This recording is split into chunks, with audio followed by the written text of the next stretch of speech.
أعوذ بالله من الشيطان الرجيم بسم الله الرحمن الرحيم صحابی رسول نے ایک خواب دیکھا۔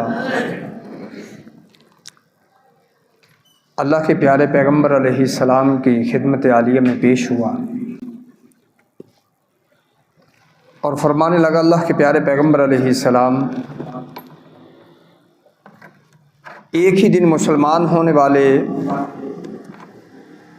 دو صحابی، ان میں سے ایک سال پہلے جنت میں جا رہا ہے اور دوسرے صحابی کو میں دیکھتا ہوں جو کہ اپنی طبی موت کا شکار ہوا، ایک سال بعد فوت ہوا، وہ شہید سے پہلے جنت میں جا رہا ہے۔ تو اللہ کے پیارے پیغمبر علیہ السلام، یہ عجیب منظر ہے کہ شہید بعد میں جنت میں جا رہا ہے اور جو طبی طور پہ فوت ہوا وہ جنت میں پہلے جا رہا ہے۔ اس کی وجہ کیا ہے؟ خواب کی تعبیر بتائیے۔ آپ صلی اللہ علیہ وآلہ وسلم نے ارشاد فرمایا، دو مسلمان ایک ہی دن مسلمان ہوئے، دو انسان ایک ہی دن مسلمان ہوئے، ایک اللہ کے راستے میں شہید ہو گیا، ایک نے ایک سال کی زندگی گزاری، اس میں اس نے زیادہ نیکیاں کی، زیادہ صدقات کیے، زیادہ نمازیں پڑھی، اور آپ نے بڑی تفصیل سے یہ بات ذکر کی کہ اس نے ماہ رمضان کے روزے بھی رکھے، تو کیا اس کا حق نہیں بنتا کہ اس کی نیکیاں زیادہ ہوں اس سے؟ فرمایا بات تو ایسے ہی ہے، اگر کسی شخص کی زندگی لمبی ہے اور اس لمبی زندگی میں نیک اعمال اس کے پاس ہیں تو وہ ایک عظیم انسان ہے۔ حدیث کا مفہوم کہ وہ شخص بدبخت ہے جس کی عمر لمبی ہے، زندگی بڑی ہے، لیکن اس کی زندگی اعمال صالحہ سے خالی ہے۔ کل اور زیادہ چانسز ہے کہ پرسوں ماہ رمضان کا روزہ ہمارے اوپر، ہر بالغ مرد و عورت کے اوپر فرض ہونے والا ہے۔ اسلاف کو اگر دیکھیں تو کل میں مطالعہ کر رہا تھا کہ 6 ماہ پہلے وہ دعائیں شروع کر دیتے تھے کہ الہ العالمین ہمیں زندگی میں ایک اور موقع، ایک اور ماہ رمضان عطا فرما دے، ہم نیکیاں کریں اور تیرے نیک بندے بن سکیں۔ اور ماہ رمضان جانے کے 6 مہینے بعد تک یہ دعائیں کرتے رہتے تھے کہ الہ العالمین جو عبادات کی ہیں انہیں اپنی بارگاہ میں شرف قبولیت سے نواز دینا۔ یہ بھی بہت بڑی بدبختی ہوتی ہے کہ کوئی انسان نیکی کرے اور اس کی نیکی اللہ کی بارگاہ میں قبول نہ ہو۔ میں سمجھ لیتا ہوں کہ میں نے روزہ رکھا، میں سمجھ لیتا ہوں میں نے نماز پڑھی، یہ نماز اللہ کے کھاتے میں گئی، یہ جمع ہو گئی، لیکن اگر اللہ نے میری وہ نیکی قبول نہ کی تو پھر میری پوزیشن کیا ہو؟ یوں سمجھ لیں کہ ایک بچے نے کسی یونیورسٹی سے ڈگری لی، اس ڈگری پہ اسے کوئی بہت بڑی اپرچونٹی ملی، بہت بڑی آفر ملی، وہ اپنی ڈگری لے کے چلا گیا اور اسے 100% یقین تھا کہ مجھے یہ موقع ملا ہے تو میں اسے اویل کر دوں گا، میں اسے حاصل کر دوں گا۔ لیکن بدقسمتی سے جب وہاں وہ پہنچا، اس کی ڈگریز کی ویریفیکیشن کی گئی تو اس میں سے اس کی جو بنیادی اور کلیدی ڈگری تھی وہی 2 نمبر تھی۔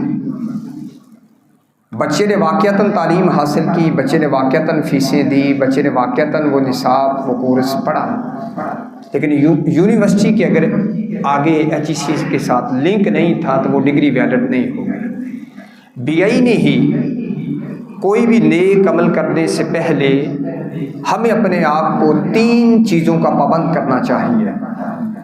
کہیں ایسا نہ ہو کہ ہم نیک اعمال بھی کریں، وہ جو قرآن مجید کی آیت ہے وَقَدِمْنَا إِلَىٰ مَا عَمِلُوا مِنْ عَمَلٍ فَجَعَلْنَاهُ هَبَاءً مَنْثُورًا، کہ کچھ لوگ قیامت کے دن بڑی بڑی نیکیاں لے کے آئیں گے، ان کی نیکیاں انسان اگر دنیا میں دیکھے تو اتنا بڑا عبادت گزار ہے، اس کے کھاتے میں اتنے حج بھی ہیں، اتنے عمرے بھی ہیں، اتنی ریاستیں بھی، اتنے مساجد بھی بنائی ہیں، اتنے بیواؤں کا راشن بھی یہ جاری کرتا ہے، اس نے یہ بھی نیکی کا کام کیا، وہ بھی نیکی کا کام کیا، لیکن اس شخص کی بدنصیبی یہ ہوگی وَقَدِمْنَا إِلَىٰ مَا عَمِلُوا مِنْ عَمَلٍ فَجَعَلْنَاهُ هَبَاءً مَنْثُورًا۔ اللہ فرماتے ہیں کہ جب ہم اس کے اعمال کی یوم قیامت پرکھ کریں گے نا، فَجَعَلْنَاهُ هَبَاءً مَنْثُورًا، ہم اس کو راکھ بنا کے ہواؤں کے اندر اڑا دیں گے، اس کے کسی ایک عمل کا بھی اس کو اجر نہیں ملے گا۔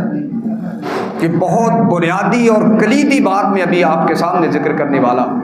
چھوٹی نیکی کریں، مسلسل کریں، اور اپنے آپ کو چھوٹی سے چھوٹی نیکی کو معمول ہی نہ سمجھیں، لیکن اپنے آپ کو ان 3 چیزوں سے پہلے پاک کریں، پھر نیکیاں کریں۔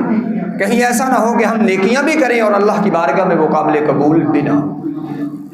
پہلی خوبی جو کسی شخص میں ہونی چاہیے کہ وہ اللہ کے ساتھ شرک کرنے والا نہ ہو۔ جس شخص کی زندگی میں شرک ہے اس کی کوئی بھی عبادت اللہ کے ہاں قابل قبول نہیں ہے۔ شرک سے اپنے آپ کو پاک کرنا یہ فرض ہے۔ شرک کے بغیر نیکیاں کم بھی ہوئی، کوتاہیاں بھی ہوئی تو معافی کے چانسز 100% ہیں، لیکن اگر انسان کے اعتقاد میں، اس کے ایمان میں شرک شامل ہے تو بڑی سے بڑی نیکیاں بھی رائے گاہ ہیں۔ وَقَدِمْنَا إِلَىٰ مَا عَمِلُوا مِنْ عَمَلٍ فَجَعَلْنَاهُ هَبَاءً مَنْثُورًا، راکھ بنا کے اڑا دیں گے، کوئی ویلیو نہیں۔ ابو جہل نے 55 زندگی میں حج کیے ہیں، 55، 50 اور 5، 55، کتنے حجوں کا ثواب ملے گا؟ اس لیے اپنے آپ کو، اپنے اعتقاد کو، اپنی زندگی کو شرک سے پاک کریں۔ یہ دنیا کا سب سے بڑا گناہ ہے اور یہ سب سے بڑی گندگی ہے۔ یہ اتنی بڑی گندگی ہے کہ اس جبین جس کو اللہ نے اپنے ہاتھوں سے بنایا ہے، یہ اپنی اس جبین کو کسی اور کے سامنے جھکا دیتا اور اسے کوئی شرم ہی نہیں آتی کہ یہ جبین اللہ نے اپنے سامنے جھکانے کے لیے بنائی تھی، میں نے کسی اور کے سامنے جھکا دی۔ دعا کیا کہ اللہم انی اعوذ بک من الشرک ما ظہر منها وما بطن، یا اللہ اس کی پیچیدگیوں سے مجھے بتا۔ بہت سے پڑھے لکھے لوگ ہیں، بہت اچھی باتیں کرتے ہیں، لیکن آخر میں بنیادی کو نقطہ ایسا بیان کر جاتے ہیں شرک کے حوالے سے کہ ضلوا فاضلوا، خود بھی گمراہ ہوئے اور سننے والوں کو بھی گمراہ کر دیا۔ اس لیے شرک سے اپنے آپ کو پاک کریں، سب سے بنیادی شرط ہے۔ یہاں بڑے چھوٹے کا تصور موجود ہے، میں امام ہوں آپ مقتدی ہیں، یہاں ایک دوسرے کا احترام کا رشتہ ہے، یہ باپ ہے یا بیٹا احترام کا رشتہ ہے، یہ خامد ہے یا بیوی احترام کا رشتہ ہے، یہ بھائی یا احترام کا رشتہ ہے۔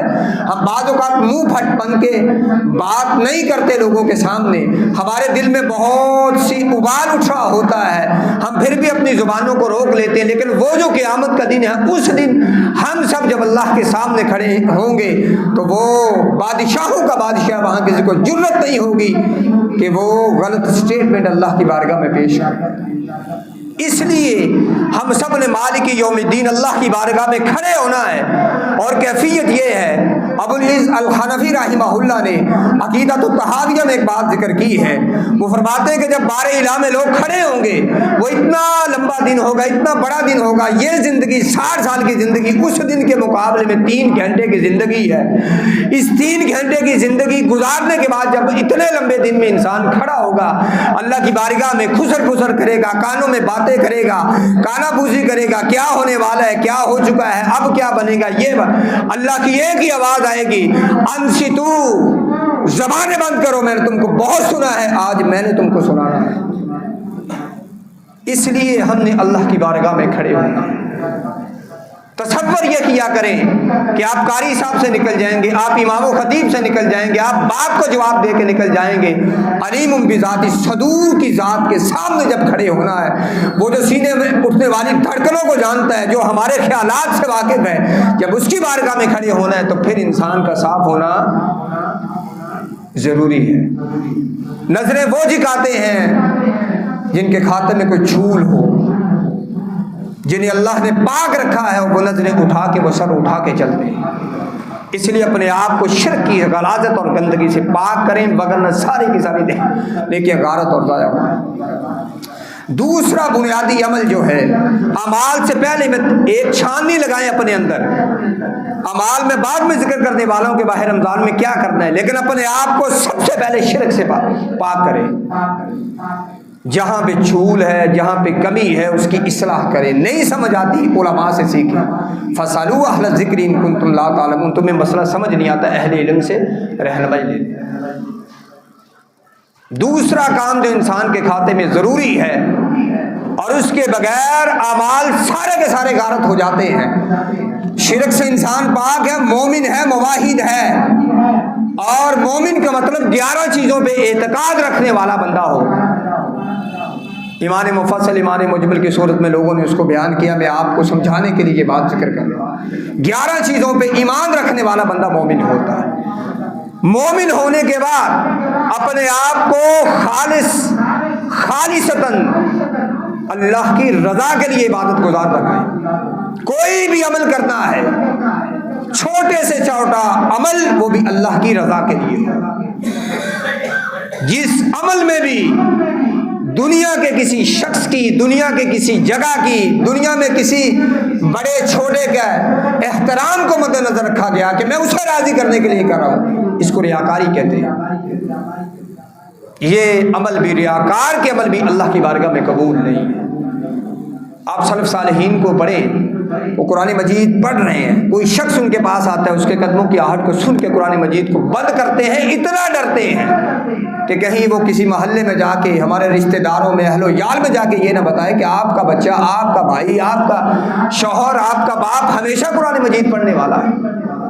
بد نصیبی یہ ہے کہ ہماری خلوتیں گناہوں سے لکڑی ہوئی ہیں اور ہماری جلوتیں عبادت گزاروں کی طرح تسبیحاں ہاتھ میں لے کے ہم پھر رہے ہیں گلیوں کے اندر۔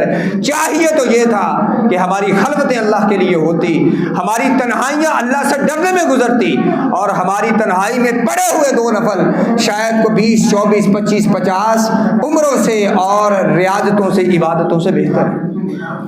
وہ حدیث کے کیا لفظ ہے؟ کوئی شخص بیٹھا، تنہائی میں بیٹھا، ففاضت عیناہ من خشیت اللہ، اللہ کے ڈر کی وجہ سے اکیلا بیٹھا ہے، اللہ کے ڈر کی وجہ سے اپنے گناہوں کو مد نظر رکھا، اے الہ العالمین میں بڑا پاپی ہوں، میں بڑا گناہ گار ہوں، میں بڑا خطا کار ہوں، الہ العالمین تیرے دروازے پہ بیٹھا ہوں، لیس لی باب غیر بابک، یا اللہ تیرے دروازے کے علاوہ میرے پاس کوئی دروازہ نہیں، آ گیا ہوں تیرے دروازے پہ، یا اللہ میرے گناہوں کو معاف کر دے۔ یوں ڈرا، فرمایا مکھی کے پر کے برابر بھی اس کی آنکھوں سے آنسو گرے تو اللہ اپنی بارگاہ میں ان آنسو، اس ایک آنسو کی وجہ سے اس کے 60 سالہ زندگی کے سارے گناہوں کو معاف فرما دیتے ہیں۔ ریاکاری سے اپنے آپ کو پاک کریں، دکھلاوے سے اپنے آپ کو پاک کریں، اپنی عبادتوں کو، اپنی ریاضتوں کو، اپنی افطاریوں کو، اپنے روزوں کو، اپنے صدقات کو، اپنی زکاتوں کو ریاکاریوں سے پاک کریں۔ 5 کلو کا تھیلا دے رہے ہیں کسی غریب کو، فوٹو سیشن ہو رہا ہے۔ ٹھیک ہے کچھ NGOs کی مجبوریاں ہوں گی، لیکن ایک عام تاجر کی کیا مجبوری ہے، ایک عام معاشرے کے فرد کی کیا مجبوری ہے کہ وہ بیوہ کو 5 کلو کا آٹے کا تھیلا دیتا ہے، ساتھ تصویر بناتا ہے، اس کی کیا مجبوری ہے؟ اس لیے اپنے آپ کو وما امروا الا ليعبدوا الله مخلصين له الدين، اپنی عبادتوں کو فقط اللہ کی رضا کے لیے کریں۔ تیسرا بنیادی عمل، انسان مسلمان بھی ہو، اس کی نیت بھی اللہ کے لیے خالص ہو، لیکن اگر اس کا عمل سنت نبوی سے ہٹ کے ہے تو یہ عمل بھی اللہ کی بارگاہ میں قبول نہیں ہوتا۔ اعمال کی قبولیت کی 3 بنیادی شرطیں ہیں، ان میں سے تیسری شرط کیا ہے؟ آپ کی عبادت، آپ کی ریاضت، آپ کا روزہ، آپ کی زکوٰۃ، آپ کا حج، آپ کا عمرہ، آپ کی چھوٹی سے چھوٹی نیکی سے لے کر بڑی سے بڑی نیکی تک یہ اللہ کے نبی صلی اللہ علیہ وسلم کی سنت کے مطابق ہونی چاہیے۔ اگر کوئی شخص ظہر کی نماز پڑھاتا ہے، وہ 4 کی بجائے 5 رکعتیں پڑھاتا ہے تو صحیح کیا کہ غلط؟ بھولا بھی نہیں ہے، جان بوجھ کے پڑھا رہا ہے 5 رکعتیں۔ آپ کہتے ہیں بھائی 4 رکعتیں ظہر کی نماز فرض ہے، میں نے زیادہ ہی کیا، اچھا ہی کام کیا، نماز ہو جائے گی۔ جان بوجھ کر سنت کی مخالفت کی وجہ سے شاید اس کی یہ ظہر کی نماز فارغ ہو جائے۔ وہ نبی آیا کیوں تھا؟ کیا پہلے انبیاء نہیں آئے تھے کہ ان کی تعلیمات آج تک چلتی رہی؟ لقد کان لکم فی رسول اللہ اسوۃ حسنہ، ہم نے یہ نبی تم میں مبعوث اس لیے کیا، ہم نے اسے 63 سال کی زندگی اس لیے دی، ہم نے اس کی 11 ازواج مطہرات اس لیے بنائی تاکہ یہ صبح شامیں، یہ دوپہریں اور راتیں اللہ کے نبی کی تمہارے سامنے کھول کے بیان کر دیں۔ میں بڑا حیران ہو رہا تھا، ایک صحابی رسول کا میں واقعہ پڑھ رہا تھا، اپنے ان ہونٹوں کو یوں بند کیا، منہ میں پانی لیا اور درمیان سے ہلکا سا سوراخ کے ذریعے سے باہر پانی پھینکا۔ کسی نے کہا یہ کیا حرکت کر رہے ہو؟ فرمایا میں نے ایسے کسی کو کرتے ہوئے دیکھا ہے۔ حضرت عبداللہ بن عمر رضی اللہ تعالیٰ عنہ عمرہ کرنے کے لیے جا رہے ہیں، ایک جگہ پہ بیٹھے، غالباً جہرانہ جگہ پہ بیٹھے، ایک جگہ پہ بیٹھے، پیشاب کی نیت سے، پخانے کے ارادے سے، پیشاب کے ارادے سے بیٹھے، اور جیسے بیٹھے تھے ویسے اٹھ کے کھڑے ہو گئے، پیشاب پخانا نہیں کیا، چلنا شروع کر دیا۔ کسی پوچھنے والے نے پوچھا یہاں پہ کیوں بیٹھے؟ فرمایا میں نے اللہ کے نبی کے ساتھ عمرہ کیا تھا، آپ نے یہاں پہ بیٹھ کے پیشاب کیا۔ سنت سے اتنا تمسک کریں، سنت کو اپنی زندگی میں اتنا لازم کر لیں، اگر اعمال سنت کے مطابق نہیں ہیں تو بڑے سے بڑے اعمال بھی غارت کر دیے جائیں گے۔ وَقَدِمْنَا إِلَىٰ، وہ جو حدیث ہے اللہ کے پیارے پیغمبر علیہ السلام فرماتے ہیں میں جام بھر بھر کے حوض کوثر کے جام اپنی امت میں تقسیم کر رہا ہوں گا، اچانک میرے اور کچھ لوگوں کے درمیان اچانک دیوار کر دی جائے گی۔ اور یہاں پہ دیوار کرنے سے پہلے سوچئے، جب اللہ کے پیارے پیغمبر علیہ السلام کی امت آپ کے سامنے پیش ہوگی، ایک پوچھنے والے نے پوچھا اللہ کے پیارے پیغمبر علیہ السلام اتنی امتیں ہوں گی اور ہم سے پہلے 69 امتیں گزر چکی ہیں، 1,24,000 انبیاء گزر چکے ہیں، ہم 70ویں امت ہیں، 70 نمبر امت ہم ہیں، 69 امتیں پہلے گزر چکی، 1,24,000 انبیاء گزر چکے، 314 رسول گزر چکے۔ فرمایا اللہ کے نبی آپ اپنی امت کے لوگوں کی پرکھ کیسے کریں گے؟ آپ کو اتنے بڑے پنڈال میں کیسے پتا چلے گا؟ محشر کے دن آپ کو کیسے پتا چلے گا کہ یہ میری امت کا فرد ہے؟ آپ نے فرمایا، آپ نے ایک مثال دی، آپ نے فرمایا کوئی شخص ہو، اس کے پاس ایک گھوڑا ہو جس گھوڑے کا رنگ سفید ہو، اس گھوڑے کا رنگ سیاہ ہو، اور اس کے 5 عضو، 5 جسم کے اعضاء سفید ہوں، سیاہ گھوڑے کے جسم کے 5 اعضاء سفید ہوں، کیا وہ اپنے گھوڑے کو پہچان لے گا؟ فرمایا ہاں کا پہچان لے گا۔ آپ نے فرمایا جب میرا کوئی امتی وضو کرتا ہے تو اس کا چہرہ قیامت کے دن پر نور ہو کے آئے گا، اس کے یہ دونوں ہاتھ، یہ کلیان روشن ہوں گے، پاؤں روشن ہوں گے، میں ان 5 عضو کے چمکنے کی وجہ سے اپنی امت کو پہچانوں گا۔ آپ ان لوگوں کو پہچان رہے ہیں کہ یہ میری امت کے لوگ ہیں، یہ میرے ماننے والے ہیں، لیکن اچانک آپ حوض بھر بھر کے تقسیم کر رہے ہیں، پیالے تھما رہے ہیں ابو بکر کو میری امت کے لوگوں کو پلاؤ، لیکن اچانک آپ کے اور آپ کے ان امتیوں کے درمیان فاصلہ کر دیا جائے۔ اللہ یہ تو میری امت کے لوگ تھے، کیا ہوا؟ انہیں پیچھے کیوں دھکیلا گیا؟ انہیں پیچھے کیوں کیا گیا؟ اللہ کے نبی ہیں، علامات ان کی تیری امت والی ہیں، لیکن ان کا کردار، ان کے افعال، ان کے اعمال تیری سنت کے مطابق نہیں۔ انہوں نے تیری سنت سے اچھے طریقے ڈھونڈنے کی کوشش کی، ہم نے تجھے نمونہ بنایا تھا، ہم نے تجھے اسوہ بنایا تھا، ہم نے تجھے آئیڈیل بنایا تھا، تجھ سے اچھا کائنات میں کوئی نہیں تھا۔ یہاں تک کہ واقعہ آپ کے علم میں ہے، حضرت فاروق اعظم نے تو رات کے چند صفحات اللہ کے نبی صلی اللہ علیہ وسلم کی خدمت عالیہ میں آپ کو مخاطب کر کے نہیں، آپ کی خدمت عالیہ میں تلاوت کرنی شروع کی۔ کتنا اچھا کلام ہے، کتنی اچھی بات ہے، کتنا اچھا بیان ہے، کیوں نہ ہوتا بیان اچھا؟ وہ تورات بھی تو اللہ کی کتاب ہے، وہ بھی منزل من اللہ ہے، لیکن آپ کے چہرہ مبارک کا رنگ تبدیل ہوا۔ آپ نے کیا فرمایا؟ اے عمر تو تورات سے متاثر ہو گیا، اگر صاحب تورات، اہل تورات، اگر موسیٰ علیہ السلام بھی آ جائیں، مجھ کو چھوڑ کے اس موسیٰ کے سلیقے پہ چلو، اس کے طریقے پہ عبادت کرو تو تب تم گمراہ ہو جاؤ گے۔ آج ہم سمجھتے ہیں اس کا سلوک بڑا اچھا ہے، اس کا طریقہ، یہ بھی تو طریقہ اچھا ہے، یہ بھی تو طریقہ اچھا ہے۔ اللہ کے بندو ایک بات دماغ میں بٹھا لیں، اللہ اور اس کے رسول کے بتائے گئے طریقے سے اچھا کائنات میں کوئی طریقہ نہیں ہے۔ اس بات کو سمجھ لیجئے، وگرنہ زمانے کے تھپیڑے آپ کو سمجھا دیں گے کہ اللہ اور اس کے رسول کی بات اچھی ہے۔ ضلوا فاضلوا، جو اس سلیقے کو چھوڑ دیں گے، جو اس طریقے کو چھوڑ دیں گے، وہ خود بھی گمراہ ہوں گے اور آنے والوں کو بھی گمراہ ہوں گے۔ 3 باتیں میں نے بنیادی طور پہ کی ہیں، اگر یہ اصلاح ہو گئی تو چھوٹی سی نیکی بھی اللہ کی بارگاہ میں اتنی بڑی نیکی ہوگی۔ آپ صلی اللہ علیہ وآلہ وسلم نے فرمایا یہ تھوڑا سا بڑا ہے، یہ کھونٹا، یہ چھوٹی بڑی ہے۔ حدیث کے لفظ ہیں جنت میں ایک چھوٹی رکھنے کی جگہ خریدنی ممکن نہیں ہے۔ بندے کے پاس پوری دنیا کی مال و دولت ہو، خزینے خزانے ہوں، تب بھی انسان جنت میں اتنی جگہ پیسوں سے نہیں خرید سکتا، وہ اتنی مہنگی جنت ہے۔ لیکن آپ نے فرمایا اگر کسی شخص نے اللہ کے راستے میں صدقہ کیا، کتنا صدقہ کیا؟ کھجور کا آدھا ٹکڑا خود کھا لیا، آدھا ٹکڑا کسی کو دے دیا، اللہ نے اپنی بارگاہ میں وہ کھجور کا آدھا ٹکڑا قبول کر لیا تو اللہ تجھے جنتوں کا مالک بنا دے گا۔ اور دنیا سے جانے والے آخری جنتی کو جو جنت ملے گی پتہ کتنی بڑی ہوگی؟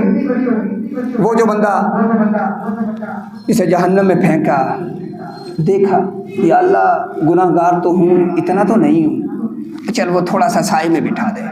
لمبا واقعہ ہے، میں اپنے الفاظ میں بیان کرتا ہوں حدیث کے مفہوم۔ چل اسے اٹھاؤ وہاں پہ رکھو، سائے میں جا کے بیٹھ گیا۔ پھر دیکھا تو بڑا رحیم و کریم ہے، وہ دروازے تک پہنچا دے، وہاں پہ عذاب کم ہے، پہنچا دیا، راہ پہ بٹھا دے، وہ جنت اور جہنم کی درمیانی دیوار پہ بٹھا دے، بیٹھ گیا۔ جنتیوں کو دیکھتا ہے روتا ہے، جنتیوں کو میں یہاں پہ کیوں نہیں ہوں، یا اللہ دے دے۔ ادھر دیکھتا تب بھی روتا ہے، عذاب ایسے ہیں، ہولناکیاں ایسی ہیں۔ آپ نے فرمایا جہنم کی آگ سے جہنم کی آگ بھی پناہ مانگتی ہے۔ وَعِدَّتْ لِلْكَافِرِينَ، یہ آگ ہم نے بندوں کے لیے تیار کی اور وہ بندے اللہ کے نافرمان بندے ہیں۔ پتھر سڑیں گے، کنکریٹ سڑیں گے، انسان بھی اس جہنم میں سڑے گا۔ اس کو دیکھا، مولا تھوڑا سا فضل کر دے۔ اختصار کے ساتھ سمجھیے، جہنم سے نکلنے والے آخری شخص کو جنت ملے گی، اس دنیا سے 10 گنا بڑی جنت ہو۔ اس دنیا سے کتنی بڑی جنت ہوگی؟ 10 گنا بڑی، پوری دنیا میں جتنا رقبہ ہے اس سے 10 گنا بڑی جنت ہوگی۔ یہ کس کو ملے گی؟ جہنم سے نکلنے والے آخری شخص کو ملے گی۔ اور جو اعلیٰ علیین میں ہوں گے ان کے پاس کتنی جنت ہوگی؟ ہم نے سودا گھاٹے کا کیا یا فائدے کا؟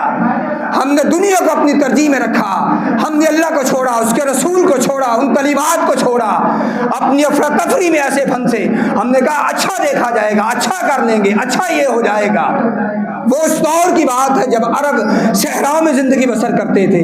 ہم نے دین کو لوگوں کے معیار سے، لوگوں کے مزاج سے سمجھنے کی کوشش کی۔ دین لوگوں کا معیار اور مزاج نہیں ہے، یہ اللہ کا کلام ہے، یہ اس کے رسول کی حدیث ہے۔ آج اگر علماء غلط راستے پہ چلے جائیں تو وہ آپ کے لیے دلیل نہیں ہے، دلیل آپ کے لیے کتاب اللہ اور سنت رسول ہے۔ اس لیے بنیادی طور پہ میں نے 3 باتیں ابھی تک کی ہیں۔ چھوٹا عمل کریں لیکن شرک سے اپنے آپ کو پہلے پاک کریں۔ دوسرے نمبر پہ کیا کریں؟ صرف اللہ کی رضا کے لیے چھوٹی نیکی کر لیں، اللہ کی رضا کے لیے۔ تیسری جو بنیادی بات کی ہے، اپنے اعمال کو سنت کے مطابق کرنے کی کوشش۔ کبھی سوچا میں جو نماز پڑھتا ہوں کیا اللہ کے نبی بھی اسی طرح پڑھتے تھے؟ کیونکہ میں امتی کس کا ہوں؟ قرآن مجید نے کہا لِتُبَيِّنَ لِلنَّاسِ مَا نُزِّلَ إِلَيْهِمْ، اے نبی دنیا میں بھیجنے کا تیرے مبعوث کرنے کا ایک مقصد یہ بھی ہے کہ ہمارے قرآن کی صحیح تفسیر تو لوگوں کو بیان کرے۔ پوچھا تھا کسی نے عائشہ رضی اللہ تعالی عنہا سے آپ کی سیرت کیا ہے، آپ کا اخلاق کیا ہے؟ کیا فرمایا تھا؟ وہ قرآن مجید کی عملی تفسیر ہے۔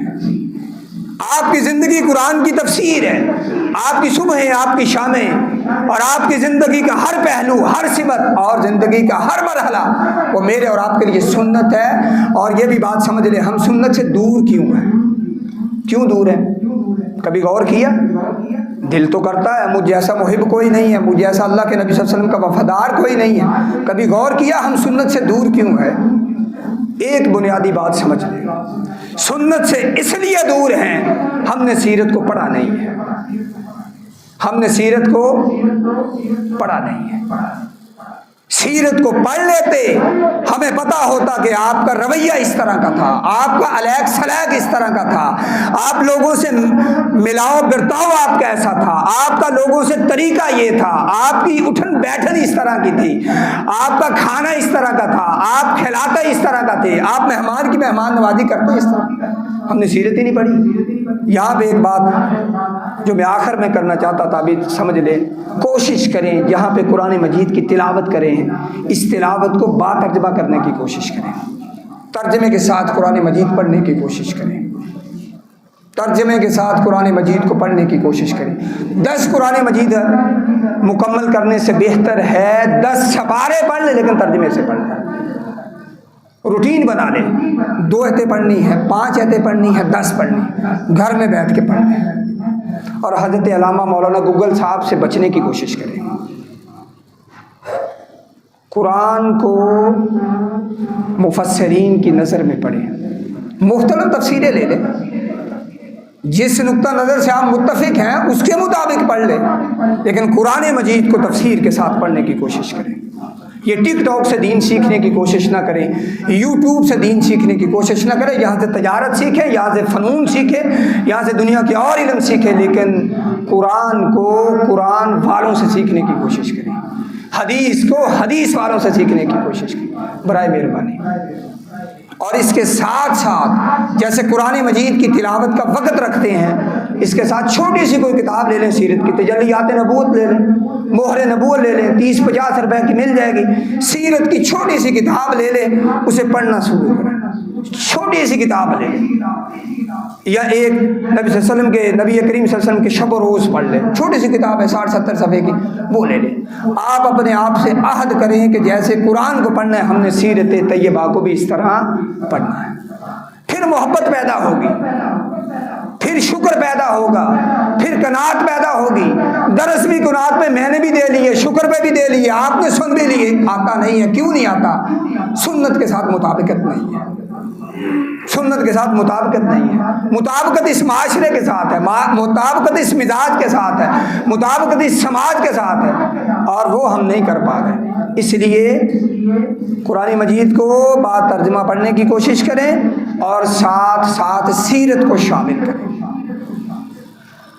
3 بنیادی باتیں ہوئی ہیں۔ شرک سے اپنے آپ کو کوشش کریں، یہ آپ دعویٰ نہ کریں کہ مجھ میں نہیں آ سکتا، میں 15-20 سال سے کتاب و سنت سے وابستہ، میں نہیں دعویٰ کر سکتا کہ مجھ میں شرک کی کوئی صورت نہیں ہے، مجھ میں بھی ایسی بات ہو سکتی، مجھے بھی غور کرنا چاہیے، ری انسٹال اپنے آپ کو کرنا چاہیے، دیکھنا چاہیے کہ مجھ میں کوئی ایسی عیب تو نہیں ہے جو شرک میں جاتا ہے۔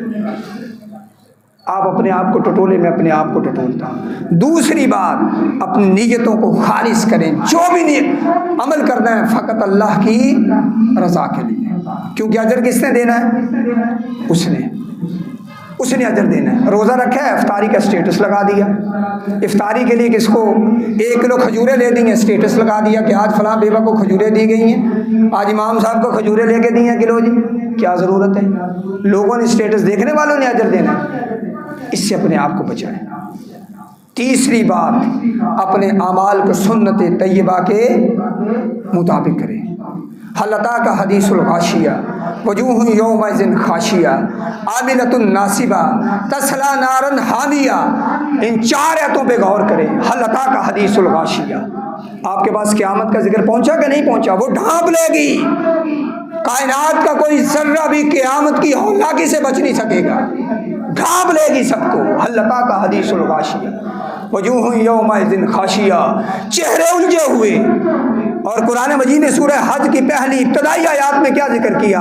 وَتَرَى النَّاسَ سُكَارَىٰ، لوگ اتنا ڈرے ہوں گے، ایسے ہوگا جیسے نشہ پی رکھا ہے، اور یہ ڈر اپنی بدعمالیوں کا اور اللہ کے سامنے کھڑے ہونے کا ڈر ہے۔ وَتَرَى النَّاسَ سُكَارَىٰ وَمَا هُمْ بِسُكَارَىٰ، نشہ نہیں پیا ہوگا، یہ ہمارا رعب ہوگا، یہ دبدبہ ہوگا، یہ اس دن کی ہولناکی ہوگی کہ لوگ آج ڈرے ہوئے ہیں، ہوش نہیں ہے، کدھر جانا ہے، کیا کرنا ہے، کہاں کھڑے ہو رہا پتہ ہی نہیں۔ اس دن کی ہولناکی میں اگر اللہ مجھ سے کہے، امام بھی تھا، خطیب بھی تھا، ایک مبلغ بھی تھا، لوگوں کو سمجھاتا بھی تھا، ایک باپ بھی تھا، بیٹا بھی تھا، بھائی بھی تھا، لیکن تو نے یہ ساری نیکیاں بھی کی ہیں، تو اپنی زندگی کو، اپنے ایمان کو شرک سے بھاگ نہیں کر سکا، تو میں کیا کروں گا؟ سورہ انعام میں اللہ نے 17 انبیاء کا ذکر کیا. اگر یہ بھی شرک کریں تو ہم انہیں درجہ نبوت سے نیچے اتار دیں گے. میری کیا اوقات ہے؟ کبھی یہ دعویٰ نہ کریں کہ مجھ سے بڑا مسلمان دنیا میں نہیں ہے. ہم کمزور ہیں، اس اللہ کی بارگاہ میں کمزور ہو کے بیٹھیں کہ یا اللہ مجھ میں جہاں کوتاہی ہے، یا اللہ اللہم اہدنی الی صراط مستقیم، مجھے سیدھے راستے پہ چلا دے. ہم ایک دن میں 17 مرتبہ کم از کم 17 رکعتیں فرضوں کی پڑھتے ہیں. 2 فجر، 4 ظہر، 4 عصر، 3 مغرب، 4 عشاء، 17 رکعتیں پڑھتے ہیں. 17 رکعتوں میں دعا کرتے ہیں.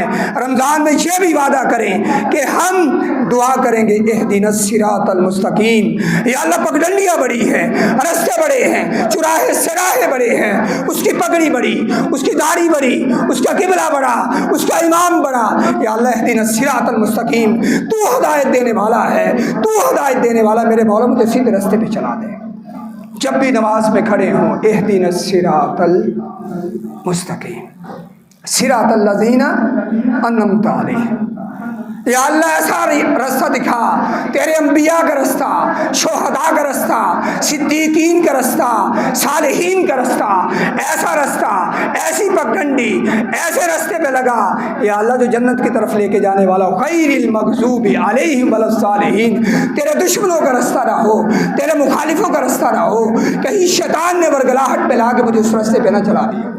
اخلاص کے ساتھ جب مانگیں گے اس کی بارگاہ میں کھڑے ہو کے کہیں گے یہ دیکھ کھڑے ہیں تیرے سامنے، اہدنا الصراط المستقیم، دکھا دے سیدھا رستہ.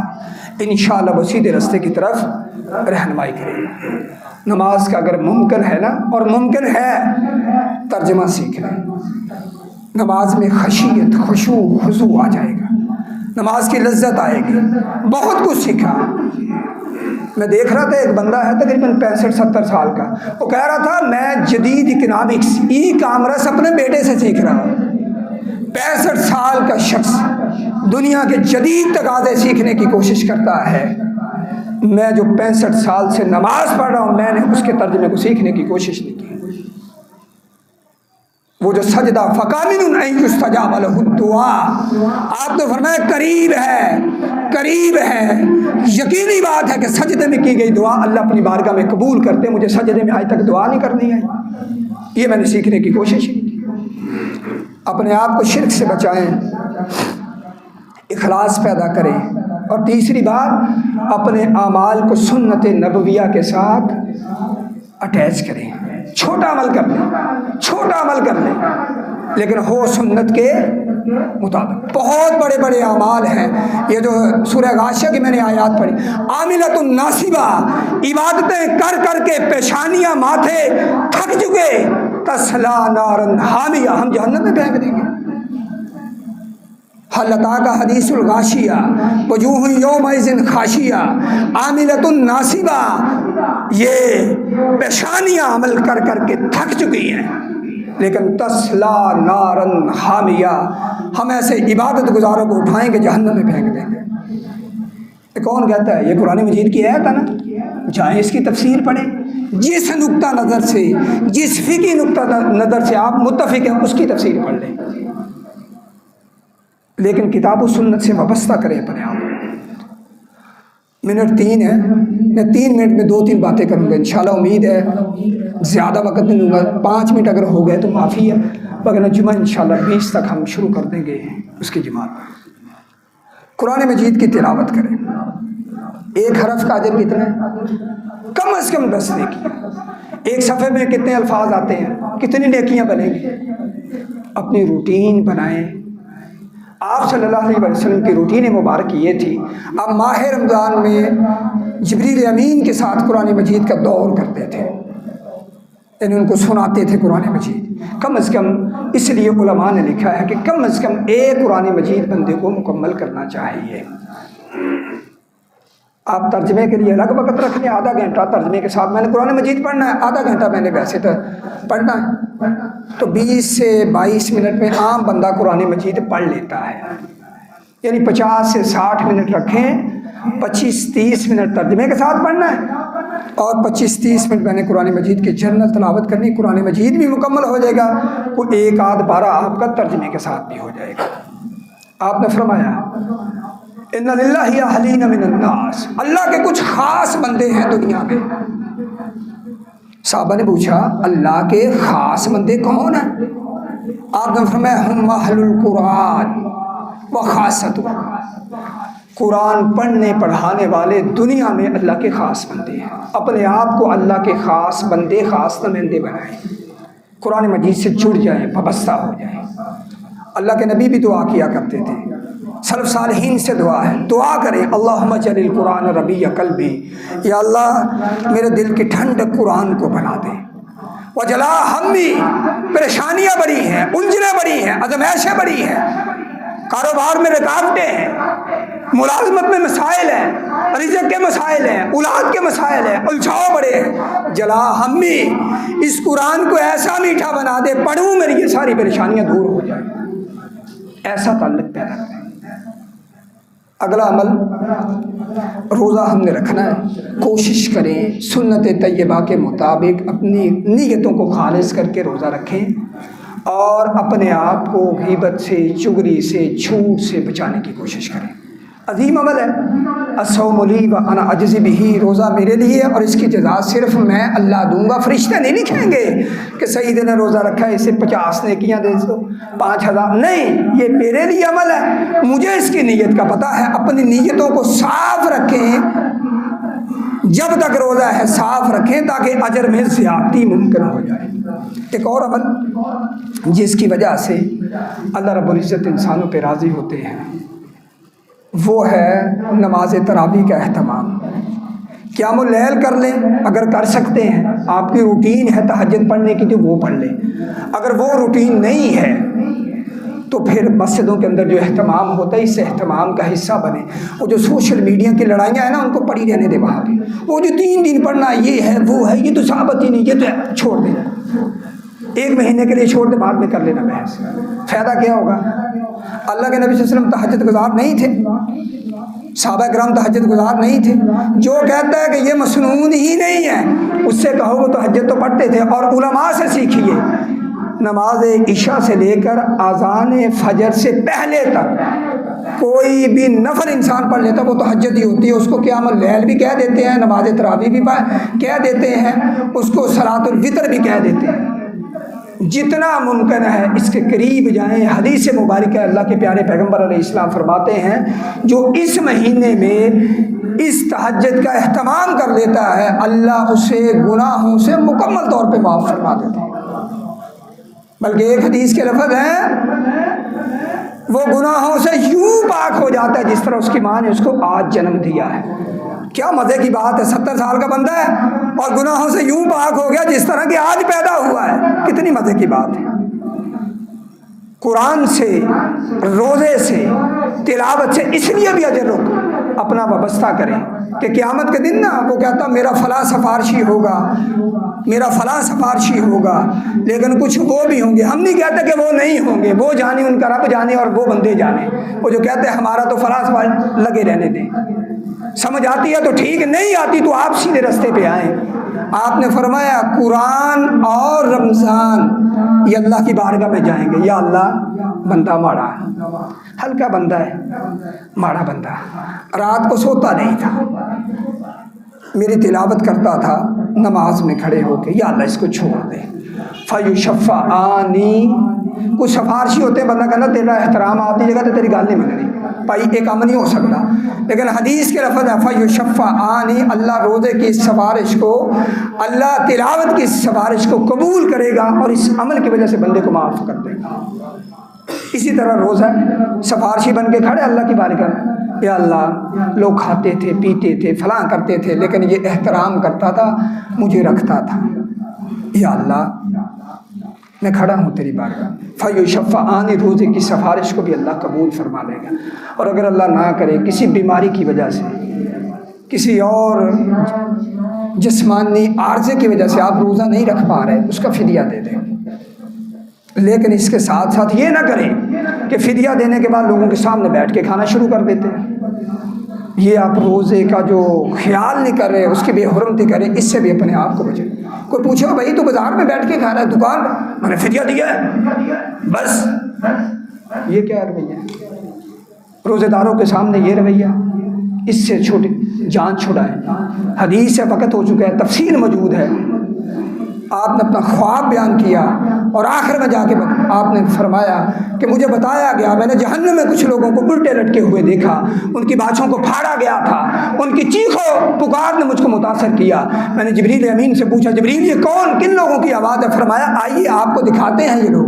میں پہاڑ کی بلندی پہ چڑھا، مجھے الٹے منہ لٹکے ہوئے لوگ دکھائی دیے، وہ چیخ و پکار کر رہے ہیں، خون ان کے نیچے گر رہا ہے۔ میں نے پوچھا کون ہے؟ فرمایا یہ روزہ خور ہے، یہ روزہ چھوڑا کرتے تھے اور سامنے چھوڑا کرتے تھے۔ اگر بیماری ہے، عارضہ ہے، اللہ نے آپ کو گنجائش دی ہے، حاملہ عورتوں کے لیے اجازت ہے، مرضع عورتوں کے لیے اجازت ہے، یا آپ اپنے حاضر امام سے مسائل سیکھیں اور اس کے مطابق زندگی بسر کریں۔ ایک اعتکاف والا عمل ہے، یہ بھی بڑا عظیم عمل ہے، لیکن اس پہ کافی وقت پڑا ہے، یہ بھی کریں۔ اور ایک اختتامی بات یہ ہے، افطاری کروائیں۔ کیسے؟ گلی میں لگا دیں ٹینٹ، آج ہماری افطاری ہے بھائی۔ ہم نے شروع میں بات کیا کی ہے، اپنے آپ کو اخلاص کی طرف لے کے جائیں۔ 5 بندوں کی آج کروا دیں، اللہ نے آپ کو 100 بندے کی افطاری کروانے کی توفیق کی۔ 5 کو آپ نے گھر میں بلا کے بیٹھک پہ، بس یار دل کر رہا تھا آپ سے کھانا، چلے یار افطاری کریں، 5 کی کل کروا دیں، 10 کی 15 کروا دیں، یہ کر لیں۔ اپنے آپ کو ریاکاری سے بچائیں، کیونکہ ہم بہت سے کام ایسے کرتے ہیں، نیک نیتی سے کرتے ہیں، لیکن وہ جو ہمارا دشمن ہے نا، ان الشیطان لکم عدو فاتخذوہ عدوا، وہ تمہارا دشمن، اسے دشمن سمجھو۔ وہ نیکی کروانے کے بعد ہمارے اندر ریاکاری لے کے آتا ہے۔ اچھا ہم نے بھی تو کروائی تھی، ہم سے بڑی کسی کی افطاری ہوئی؟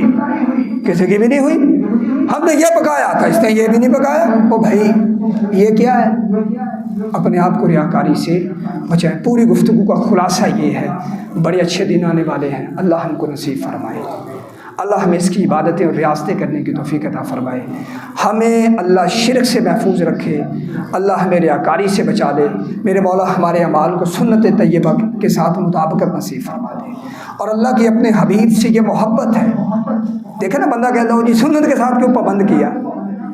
اللہ کے اپنے حبیب سے یہ محبت ہے کہ بھئی تو ہمیں اچھا لگتا ہے، ہمیں دنیا میں عمل بھی وہی اچھا لگے گا جو تیرے طریقے کے مطابق ہو۔ یہ اللہ کی محبت ہے اپنے نبی سے، اس لیے اپنے اعمال کو سنت طیبہ کے مطابق کریں۔ اللہ سے دعا ہے میرے مولا، میں فقیر آدمی ہوں، میرے مولا مجھے ہمیں مستغنی فرما دے۔ یا اللہ اپنے در کا مانگت اور سوالی رکھ۔ یا اللہ جو 2 ساتھی احباب مقروض بیٹھے ہیں، میرے مولا اپنے خاص فضل سے قرض کی ادائیگی کی توفیق عطا فرما دے۔ میرے مولا جو 2 ساتھی معاشی اعتبار سے پریشان ہیں، میرے مولا ان کے معاملات میں آسانیاں فرما دے۔ جو 2 ساتھی، بہت سے 2 ساتھی یقیناً بیٹھے ہوں گے جو معاشرتی معاملات میں، گھریلو معاملات میں الجھے ہیں، میرے مولا تو اپنے خاص فضل سے ان دوستوں، بھائیوں کے، بہنوں کے، بیٹیوں کے مسائل کو حل فرما دے۔ جو 2 ساتھی احباب اپنے بچے بچیوں کے رشتوں کے حوالے سے پریشان ہیں، میرے مولا ان کے لیے رستے آسان فرما دے۔ میرے مولا ہم تیرے نکمے بندے ہیں، گناہ گار بندے ہیں، ہمارے گناہوں کو معاف فرما دے، ہماری کمیوں کوتاہیوں سے صرف نظر فرما، ہمارے معاملات کے اندر آسانیاں پیدا فرما۔ اے برکتوں والے مولا ہمیں برکت عطا فرما دے، اے معافی کو پسند کرنے والے مولا ہمیں معاف فرما دے۔ ہمارے بڑوں کو، چھوٹوں کو، بیویوں کو، اہل و عیال کو، میرے مولا بہنیں بھائیوں کو جو بیمار ہیں ان کو شفا عطا فرما۔ یا اللہ اس مجلس میں کوئی دوست، کوئی بھائی، کوئی بہن، کوئی بیٹی بیٹھی ہے بے اولاد ہے، یا اللہ تیرے دروازے پہ آ کے بیٹھی ہے، یا اللہ ہم سب سفارشی بن کے کہتے ہیں یا اللہ اسے صاحب اولاد فرما، اسے اچھی اولاد نصیب فرما، نیک اولاد نصیب فرما۔ یا اللہ کوئی باپ، کوئی بھائی اپنے بھائی سے، باپ اپنے بیٹے سے پریشان بیٹھا ہے، یا اللہ ہمیں فرما بردار بنا۔ الہ العالمین کتاب و سنت کے مطابق زندگی بسر کرنے کی توفیق عطا فرما۔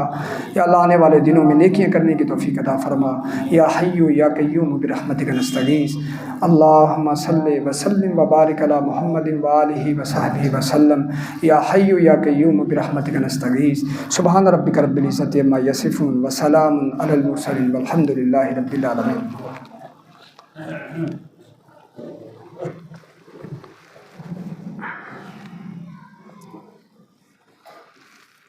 إن الحمد لله نحمده ونستعينه ونستغفره ونؤمن به ونتوكل عليه ونعوذ بالله من شرور أنفسنا ومن سيئات أعمالنا من يهده الله فلا مضل له ومن يضلل فلا هادي له وأشهد أن لا إله إلا الله وحده لا شريك له أشهد أن محمدا عبده ورسوله أما بعد فإن خير الحديث كتاب الله وخير الهدي هدي محمد صلى الله عليه وآله وسلم وشر الأمور محدثاتها وكل محدثة بدعة وكل بدعة ضلالة وكل ضلالة في النار أما بعد فأعوذ بالله من الشيطان الرجيم من حمزه ونفخه ونفسه بسم الله الرحمن الرحيم قل هو الله أحد الله الصمد لم يلد ولم يولد ولم يكن له كفوا أحد اللهم أصلح لنا شأننا كله يا أرحم الراحمين اللهم احفظنا وانت خير الحافظين اللهم ارزقنا العافية وانت خير الرازقين اللهم وامكر لنا الخير ولا تمكر علينا وانت خير الماكرين اللهم انصرنا ولا تنصر علينا اللهم انصرنا على من غلب علينا وانت خير الناصرين